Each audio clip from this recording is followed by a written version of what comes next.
बिस्मिल्लाहिर्रहमानिर्रहीम। अस्सलाम वालेकुम दोस्तों, उम्मीद है आप सब खैरियत से होंगे। दोस्तों सबसे पहले आप सबको हमारे चैनल पर खुश आमदीद कहते हैं। दोस्तों जैसा कि आप सबको पता है कि हमारा चैनल आप सबके लिए एक नई नई वीडियोस लेके आ रहा होता है। तो दोस्तों आपने बिल्कुल परेशान नहीं होना, आज की वीडियो बहुत मज़ेदार होने जा रही है क्योंकि आज की वीडियो टॉपिक से बिल्कुल हटकर है। बहुत मज़ेदार टॉपिक है क्यों जैसा कि आप देख भी रहे होंगे कि मेरे हाथ में एक ऐसी चीज़ है जो आप देख रहे होंगे। चलो आपको पहले दिखा देता हूँ। आप देख सकते हैं मेरे पास एक साइंटिफिक कैलकुलेटर है जिसका यूज़ करने का पूरा तरीका आज की वीडियो में बताऊंगा। आपने टेंशन नहीं लेनी है, आपने मुकम्मल तौर पर वीडियो देखनी है। एंड तक वीडियो देखें, आपको मुकम्मल समझ आएगा क्योंकि बच्चों को यूज़ करना नहीं आता, हम आपको यूज़ करना सिखाएंगे। हर एक टॉपिक सिखाएंगे, हर एक मेथड सिखाएंगे, जितना हमसे हो सका हम सिखा देंगे। बाकी जब आप सीखना स्टार्ट कर देंगे, क्योंकि जब तक प्रैक्टिस नहीं करेंगे तो कुछ नहीं होगा, आपको प्रैक्टिस करने से इसकी इस्तेमाल करना आ जाएगा। तो चलिए वीडियो स्टार्ट करते हैं ताकि आपको समझ आए इसको किस तरह यूज़ करते हैं। चलिए जी दोस्तों आपके सामने एक कैलकुलेटर नज़र आ रहा है जो कि साइंटिफिक कैलकुलेटर के नाम से जाना जाता है। जैसा कि मैंने इंट्रो में सब कुछ बता दिया है, तो चलिए बगैर टाइम वेस्ट किए वीडियो को स्टार्ट करते हैं। दोस्तों सबसे पहले आपने इस ऑन के बटन से, इसको ऑलरेडी ये ऑन है, इसको ऑन करना है यहाँ से। सबसे पहले हम आप सबको इसके ऑफ़ करने का तरीका भी बता देते हैं। जैसा कि ऑन करने का सिस्टम आप सबको पता है कि यहाँ से ये लिखा हुआ है ऑन, यहाँ से ऑन तो हो जाता है। अब अगर इसको ऑफ़ करना है तो आप इसको कैसे ऑफ़ करेंगे, पहले आपको ऑन और ऑफ़ का स्टेप सिखा देते हैं, बाकी स्टेप बाय स्टेप चलते रहेंगे। ठीक हो गया। अब आपने अगर इसको ऑफ़ करना चाहते हैं तो आपके सामने ये जो बटन नज़र आ रहा है लेफ़्ट हैंड साइड पर, शिफ्ट का आपने इसको दबाना है। रिपीट कर रहा हूँ, आपने लेफ़्ट हैंड साइड पर शिफ्ट के बटन को दबाना है। फिर आपने यहाँ लिखा होगा AC। आप गौर कीजिए, ये AC बज़ाहिर तो एक बटन है, अब इसके ऊपर भी आप देख सकते हैं कि ऑफ़ लिखा हुआ है। ठीक है, ऑफ लिखा हुआ है। ठीक है, आपने इसको दबा देना है। ये देखिए, ये हमारा कैलकुलेटर ऑफ। अब आप देखिए, मतलब ये बटन तो बज़ाहिर दिखने में एक है लेकिन ये फंक्शन दो करता है। अगर शिफ्ट, ये जो एक तो AC लिखा हुआ है, शिफ्ट दबाएंगे तो ये ऑफ हो जाएगा। जैसे ये ऑन हुआ, मैंने शिफ्ट दबाया, मैं रिपीट कर रहा हूँ, ये ऑफ। चलें, ये ऑफ हो गया। अब आपको तरीका समझ आ चुका है। अब चलिए इसको आगे तरीका यूज़ करते हैं। अब बाज़ औक़ात बच्चों को सवाल के अंदर, ये मेरे पास जो कैलकुलेटर है ये ओरिजिनल नहीं है, लेकिन फर्स्ट ईयर और सेकंड ईयर के फर्स्ट ईयर के लिए बिल्कुल परफेक्ट है, ये चलता है। ठीक है, चलिए मैं यहाँ फर्स्ट ईयर के बच्चों की बात कर रहा हूँ, बाकी आपकी मर्ज़ी होती है, आप जो सा मर्ज़ी ले लें। अब आप सवाल के मैथ के सवाल में मिसाल के तौर पर एक सवाल आता है जिसकी पावर 4 चली जाती है। ठीक है, अब ज़्यादा बच्चे क्या करते हैं, जैसे सिंपल कैलकुलेटर में क्या होता है, अगर मिसाल के तौर पर 123 है, अब इसकी पावर 4 है। अब क्या करते हैं बच्चे, सिंपल कैलकुलेटर में मल्टीप्लाई बाय 1 2 3, फिर मल्टीप्लाई बाय 1 2 3, फिर मल्टीप्लाई बाय 1 2 3। अब ये इतना लंबा चौड़ा प्रोसेस करते करते बच्चे खुद भी परेशान होते हैं, क्योंकि वो होता भी सिंपल, उसमें इस तरह ये सामने आपके लिखे हुए भी नज़र नहीं आते। ये तो इसमें ही फ़ायदा है कि अगर इसको इस तरीके से भी करेंगे तो सामने लिखे हुए आ जाते हैं, लेकिन उसमें लिखे हुए भी सामने नहीं आते। चलिए अब हम आपको इसका डायरेक्ट मेथड बताते हैं कि अगर आपने 123, ये तो मैं मिसाल के तौर पर कह रहा हूँ, किसी भी नंबर की आपने पावर लेनी है, तो अब आपके सामने इस थर्ड रो में आप देखें, एक एक्स स्क्वायर नज़र आ रहा होगा, एक एक्स के ऊपर डब्बा है खाली, मतलब एक तो एक्स स्क्वायर यानी सिर्फ किसी भी नंबर की पावर 2 होगी, वो ये निकाल देगा। अब साथ में क्या है, एक्स की पावर डब्बा, मतलब मैं एक मिसाल दे रहा हूँ, डब्बा खाली है।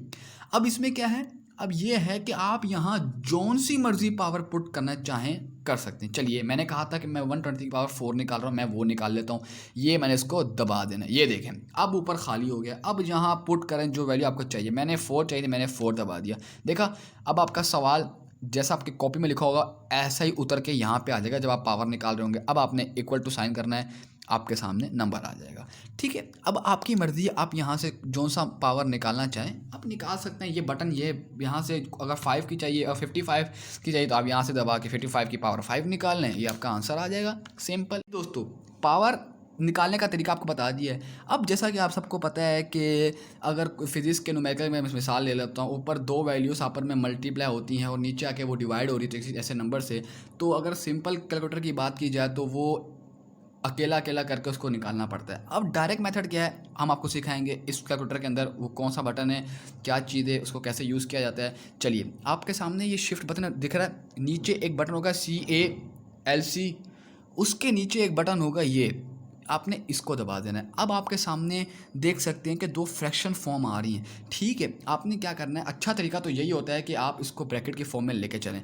मैं ब्रैकेट की फॉर्म में ले लेता हूँ, अच्छा तरीका ये होता है, बेटर रहता है। बज़ाहिर ये कि अगर पावर एक्सपेरिमेंट में चली जाए तो आपके लिए बेस्ट ये है कि बेस्ट क्या है, मतलब आपको अप्लाई यही करना चाहिए कि आप उसको एक्सपोनेंट की फॉर्म में ही लेकर चलें, मतलब सॉरी ब्रैकेट की फॉर्म में लेके चलें। अगर तो वो एक्सपोनेंट की फॉर्म में है, आप बज़ाहिर मतलब आप ऐसा किया करें, आप उसको ब्रैकेट की फॉर्म में लिया करें, क्योंकि आपके पास जब एक नंबर से बढ़ जाए ना, 2 चली जाए, 3 चली जाए, 4 चली जाए, जितनी रेंज हो कैलकुलेटर की, आप क्या करें ब्रैकेट की फॉर्म में ले लें, ताकि उसमें अगर एक्सपोनेंट भी आ जाए उसमें कोई डिफिकल्टीज आंसर का एरर ना दे। बाद औक़ात ऐसा हो जाता है। अब मेरे पास 50, मैं ब्रैकेट में ले रहा हूँ 56, वो मल्टीप्लाई हो रहा है किससे, वो मल्टीप्लाई हो रहा है 88 से। ये देखें, अब इतनी बड़ी वैल्यू मैं अगर सिंपल में लिखूं वो तो फिर वैसे अलग अलग चली जाएगी, फिर अलग मतलब बहुत लंबा है। मैं डायरेक्ट कर रहा हूँ, देखिए मैंने ऊपर में सवाल की तरह मैंने एज इट इज इसमें उतार दिया। अब आप सोचोगे नीचे कैसे आ जाए। अब आपके सामने ये 4 बटन, एक गोल बटन नज़र आ रहा होगा, नीचे लिखा हुआ है रिप्ले, एक इस वाला बटन ये नीचे,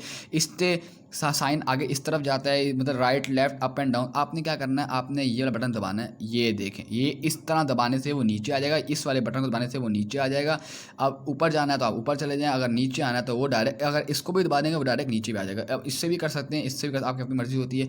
मैंने आपको दोनों तरीक़ों से करके दिखा दिया। अब मैंने इसको मल्टीप्लाई डिवाइड कराना है किससे, 88 से, डायरेक्ट लिख दिया मैंने। अब इसका ये देखें इसका आंसर आ गया। अब आपके सामने कुछ हैरत वाली बात होगी, मैंने क्योंकि सवाल तो सिंपल लिखा लेकिन सवाल सिंपल नहीं आ रहा, वो तो पता नहीं मतलब फ्रैक्शन की फॉर्म में आ रहा है। अब ये इसका फ़ायदा ये होता है कि ये कैलकुलेटर आपको फ्रैक्शन की फॉर्म में भी देगा, यही कैलकुलेटर आपको पॉइंट्स की फॉर्म में देगा। तो अगर मुझे फ्रैक्शन की फॉर्म में चाहिए वो पहले आपको फ्रैक्शन की फॉर्म में देगा। ये बाज़ औक़ात कैलकुलेटर पर डिपेंड करता है, कुछ कैलकुलेटर नहीं देते फ्रैक्शन की फॉर्म में, कुछ डायरेक्ट पॉइंट्स में देते हैं, कुछ पहले फ्रैक्शन में देते हैं और फिर बाद में पॉइंट्स में। जो मेरे पास है वो कैसियो का है, अच्छा कैलकुलेटर है, वो इस टाइम क्या नाम है फ्रैक्शन में दे रहा है। अब अपने परेशान नहीं होना, अगर आपको फ्रैक्शन में चाहिए आप फ्रैक्शन में आंसर अपना कॉपी में दे सकते हैं, अगर आपको पॉइंट्स में चाहिए तो आपने इसको कन्वर्ट करना। अब कन्वर्ट करने का आसान तरीका ये है कि आपको सबसे पहले आपको SD नाम का बटन जो होगा वो ढूंढना है। अब आपने क्या करना है, लास्ट रो में आना। अब ये में आ गया लास्ट रो में, आप देख सकते हैं सेकंड लास्ट बटन है SD, जैसा मैंने बताया। आपने सिंपल इसको प्रेस करना है, आपका आंसर पॉइंट में कन्वर्ट हो गया। मैंने आपको बहुत ही सिंपल तरीके से कुछ बेसिक स्टेप सिखाए कि आपके इसको मतलब ऑफ कैसे करते हैं, इसकी पावर, इसका डिवाइड वाला ऑप्शन, इसको आंसर को कन्वर्ट कैसे करते हैं आपको बता दिया है। और भी इसके बहुत ज़्यादा यूजेस हैं, बहुत वास्ट कैलकुलेटर होते हैं, टाइप्स पर डिपेंड करता है। उम्मीद है आप सबको हमारी वीडियो पसंद आई होगी। लाइक कीजिए, सब्सक्राइब कीजिए, शुक्रिया।